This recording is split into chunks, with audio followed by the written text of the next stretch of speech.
ছেলের আবদারে আজ বানালাম চিনি পরোটা। তো দেখুন বন্ধুরা, আমি আটা মাখিয়ে নিচ্ছি। আমার আটা মাখানো হয়ে গেছে, আমি লেচি কেটে নিচ্ছি। তারপর এটাকে বেলে নেব, নিয়ে চিনি দিয়ে তেল দিয়ে ভাজবো। তো আজকে আমার প্রথম দিন, খুব ভয় করছে।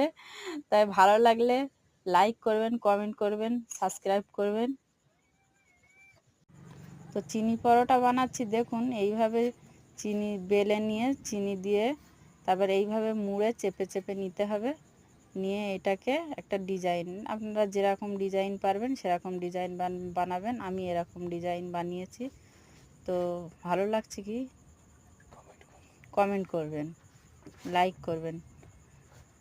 আজকে আমার প্রথম দিন, ভয় করছে। তারপরে এই ভাজা হয়ে গেছে, দেখুন কেমন লাগছে, খুব সুন্দর নরম